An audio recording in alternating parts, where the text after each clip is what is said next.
الحمد لله رب العالمين. الحمد لله الذي أرسل رسوله بالهدى ودين الحق ليظهره على الدين كله وكفى بالله شهيدا. محمد رسول الله، والصلاة والسلام على سيدنا وحبيبنا وقائدنا وأسوتنا محمد وعلى آله وصحبه ومن اهتدى بهداه. أما بعد، بەڕێزان، هیچ نیعمەتێکیش لەوە گەورەتر نییە کە خوا جەلە جەلالوه مامۆستا و پێشەنگ و قودوە و قائید و ڕائیدێکمان بۆ بنێرێ کە لە ذاتی چۆک و محەممەددا بەرجەستە بێ عەلەیهی سەڵات وەسەلام. اینجا خوای گەورە کە باسی نردنی پێغەمبەر دەکات دەفەرمێ ئیذ بعث فعل ماضیە، بعث مەصدەرە، واتە ئەو محەممەدە سەرچاوەی زیندوو بوونەوەی سەرجەم جانیب و بوارەکانی ژیانە. زیندوو بوونەوەی بەهای بەشەریەت، زیندوو بوونەوەی ئێمە بە عیلم، زیندوو بوونەوەی ئێمە بە ڕەوشت، زیندوو بوونەوەی ئێمەی بە میهرەبانی. چونکە بەر لە هاتنی پێغەمبەر عەلەیهی سەڵات وەسەلام خەڵک مردوو بوو لە ڕووی ڕوحەوە، مردوو بوو لە ڕووی ناسنامە و شەخسیەتی بەشەریەوە، خەڵک هەمووی دەچەوسێنرایەوە، خەڵک هەموو بوو بە کۆیلە چەند کەسێک، خەڵک هەموو بوو بە قادرمە بۆ سەرکەوتنی چەند کەسانێکی فرعەونی.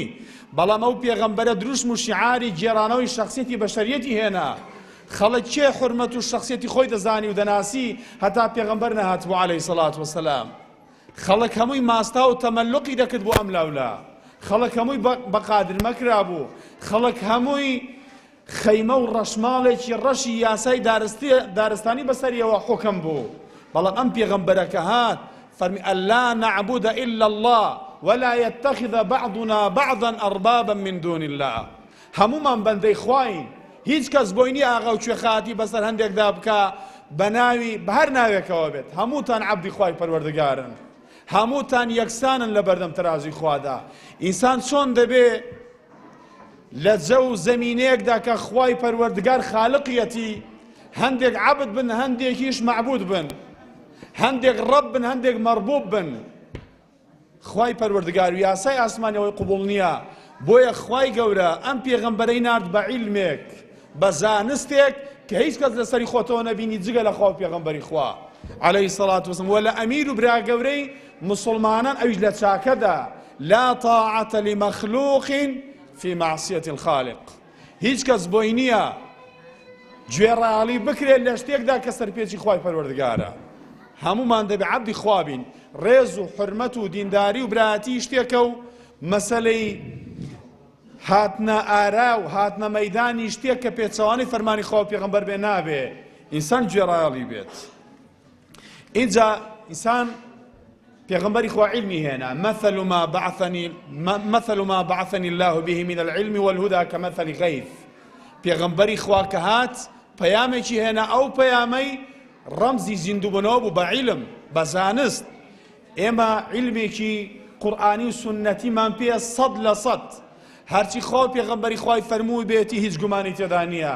وەکو مامۆستا نورسی دەڵێت ئەگەر بێت و دوو ڕێگات لە بەردەمدا بێ، ڕێگایەکیان پێت بڵێن ئەمە لە 100 ڕێگا احتیمالی لە سەلامەتی هەیە، ئەوەی تریان پێت بوترێ لە 100 ڕێگای سەلامەتی تێدا، ئینسانی عەقڵ کامیان هەڵدەبژێرێ؟ بێگومان ئەو ڕێگایەیان کەوا سەلامەتی 100% تێدا. دەی ئەوەی خۆ پێغەمبەری خوا فەرموویەتی صلی الله عليه وسلم 100% مثل فلق الصبح، وەکو ڕۆشنایی بەرەبەیان حەقیقەتی هەیە. اینجا و پێغەمبەر صلی الله عليه وسلم بوار و مەجال و مەودای نێشتەوە بۆ ئێمە هیچ مامۆستایەک بکەین بە پێشەنگ لە ژیاندا جگە لە محەممەد. لقد كان لكم في رسول الله أسوة حسنة. بێگومان لە ژیانی پێغەمبەردا باشترین مامۆستایی هەیە لە بواری پەروەردەدا، لە بواری فێرکردندا، لە بواری ڕیفۆرمخوازی و چاکسازی و ئیسلاحی کۆمەڵگەدا، و لە بواری عیلم و زانست و زانیاریدا، و لە بواری خێزانداریدا، و لە بواری قیاداتیدا، و لە بواری خەتابەت و دواندندا، و لە بواری عیلاقات و پەیوەندیدا، و لە بواری نواندنی شەخسیەت و کەسایەتیدا، و لە بواری شکل و شێوە و بیسم و ڕواڵەت و دیکۆردا، لە هەموو بوارەکان ئەم پێغەمبەرە قودوەیە عەلەیهی سەڵات وسەلام. بۆیە حەیفە ئینسان زاتێکی ئەوهای پێشەنگ بێت نەیناسێت، چونکە بەڕاستی زۆر کەس هەیە تا ئێستا نازانێت ژیاننامەی پێغەمبەری خوا صلی الله علیه وسلم چی تێدایە. لە کاتێکدا بە ئومێدی شەفاعەتی و پێغەمبەرەشە، لە کاتێکدا خۆی بە شوێنکەوتەی پێغەمبەرش دەزانێت عەلەیهی سەڵات وسەلام. بەڵام لە سەردەمان ڕابردوودا تابعین ڕەحمەتی خوا لێبێ کە یادی لەدایکبوونی پێغەمبەر دەهات، دەفەرمێ ژیانی پێغەمبەریان بۆ ماڵ و خێزانیان دەخوێندەوە.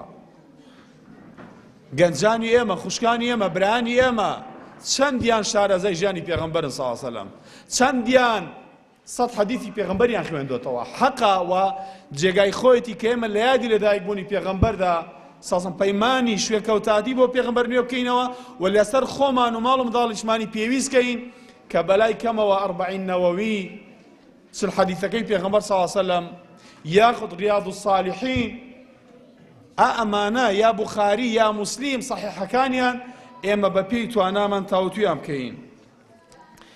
اینجا پێغەمبەری خوا عەلەیهی سەڵات وسەلام پێشەنگ بووە لە بواری متمانەبوون بە خۆدا.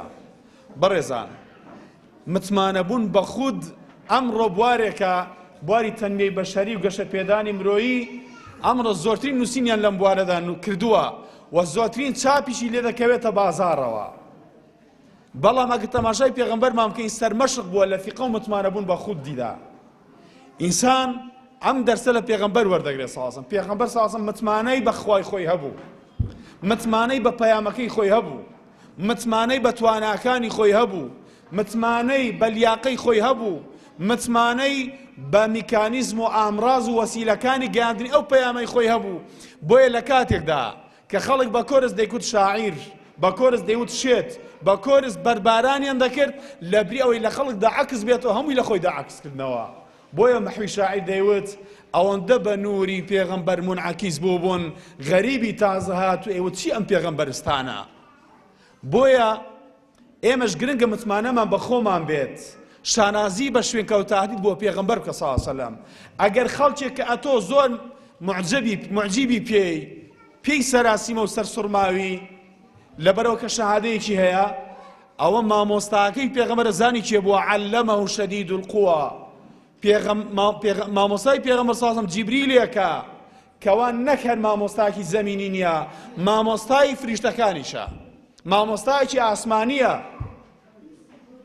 اینجا ئەگەر خەڵکێک دەسەڵاتێکی هەیە لە بوقعەیەکی دیاری کراودا، ئەوە پێغەمبەری خوا صلی الله علیه وسلم سنووری نەک زەوی، سنووری هەموو ئاسمانەکانی بەزاندووە و چۆتە خزمەت خوا. حەیفە ئینسان پێی شەرم بێ خۆی بە شوێنکەوتەی پێغەمبەرە بزانێت. بۆیە مع الأسف ئێمە زۆر جار لەبەر ئەوەی کە هەست بە نەقز دەکەین، چونکە بۆ خۆمان تا ئێستام دینەمان وەک پێویست هەزم نەکردووە، کەساتی ئەو پێغەمبەرە صلی الله علیه وسلم وەک پێویست دیراسەمان نەکردووە، و هەروەها پەروەردگارێتی و پەرسترایەتی خوای پەروەردگار وەکو پێویست ئێمە نەمان ناسیوە. بۆیە بەس لەو شوێنانەی کەوە دینداریان پێوە دیارە ئێمە سنگ دێنینە پێش هەندێک جار بە تایبەت گەنجانمان، بەڵام لەو شوێنانەی کەوە خەڵکێکی دنیایی، خەڵکێکی ئەهلی لەهو لەعب دێتە پێشەوە، تۆ زۆر زار خۆت دەدزیەوە لەوە کە هەردووە دەرکەوی وەکو نوێشکەرێکیش. بەڵام دکتۆر محەممەد عەریفی لە سوید دەڵێستادانی مەتحەفێکمان کرد کاتی نوێژ بوو، وتم یەڵە با نوێژ بکەین بە هاوڕێکانم، وت بە هاوسەفەرەکانم، وتیان قوربان بەخوا لێرە حەیامان دەچێت، هەک چوو کورتابین و چ دەکەن ئەم ژن و ئافرەتانە ئەو ژن و پیاوانە چی دەکەن لێرە، ئەوانە ناشتەرعی دەکەن، ئێمەش بین لێرە نوێژ بکەین. وتی بۆ یعنی دەبێ ئێستا ئێمە خۆمان پێغەریبیان ئەوانمان پێغەریب بێت.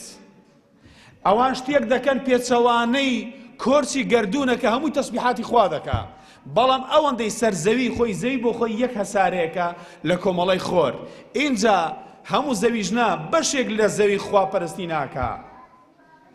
یعنی دەبێ هێشتا ئێمە خۆمان پێغەریب بێ، دەڵێ بانگمدا لەوێ ئەوجا خەڵک ئەم هەموو ئافرەت و پیاوە بیانیانە داهات تەماشایان دەکرد کە محەممەد عەریفی بانگ دەدا. ئەم بانگە چییە؟ اینجا خەڵک پرسیاری کرد. بۆیە دەبێ ئینسان شانازی بکە کە ئەتۆ ڕابەرێکت هەیە، ئەم ڕابەرە خوا سوێندی بە عومری خوادووە، ئەم ڕابەرە خوای پەروەردگار تەزکیەی ئەخلاقی کردووە، وئینەکە لەعەلا خولوق عەظیم.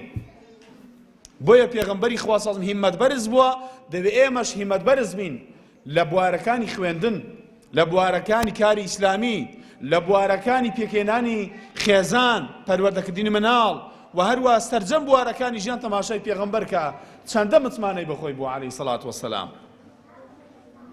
اینجا لەقەد جاءەکم ڕەسوول من ئەنفوسیکم خۆی پەروەردگار دەفەرمێ پێغەمبەرێکتان بۆ هاتووە لە نەفسی خۆتان وەکوویەوە ئینسانە هەز بە سادی دەکا هەز بە گەرمی دەکا برسی دەبێت تینوو دەبێت خەوی دێ هیلاک دەبێت ماندوو دەبێت بەڵام لەگەڵ ئەوەشدا پێغەمبەری خوا قودوە بووە بۆ هیچ کامێک لە ئێمە نەڵێینەی ئەی خوای پەروەردگار خۆ ئەمەم فریشتە بوو پێغەمبەر ئینسان نەبوو پێغەمبەری خوا مرۆڤ بووە بۆیە پێغەمبەری خوا دەفەرمێ ئینەما ئەنا بەشەر ئەنسا کەما تەنسەون وەکو چۆن ئێوە شتتان بیر دەچێت منیشتم بیر دەچێت وەکو چۆن ئێوە ئازار دەخۆم منیش ئازار دەخۆم قەد نەعلەم ئینەه لەیەحزونک ئەی پێغەمبەری خوا ئێمە دەزانین کە ئەتۆ خەفەت دەخۆی بەچی بە قسەی ئەو خەڵکە کە قسەت پێ دەڵێ کە بۆهتانت بۆ دەکا پێغەمبەری ئەزیەتی خوا دووە عەلەیهی سەڵات وەسەلام. اینجا عەزیز عەلەیه ما عەنیتتوم زۆر مرۆڤ دۆست بووە ئێستا ئەمڕۆ جەوێک ڕەخساوە بەڕێزان مەگەر کەسێک زۆر ئیماندار بێ ئەگەر نا خۆی هەیبێ گوێی لە نەبوونی خەڵک نییە خۆی بێخەم بێ گوێی لە غەمباری خەڵک نییە خۆی بێکێشە بێ گوێی لە کێشەداری خەڵک نییە خۆی بەختەوەر بێ گوێی لە بەدبەختی خەڵک نییە خۆی شیرازەی خێزانی نەپسڕێ گوێی لە خەڵک نییە بەڵام ئەو پێغەمبەرە عەزیز عەلەیه ما عەنیتتوم زۆر مرۆڤ دۆست بووە لەسەری قورس بووە خەڵک بە بێدینی بمرێ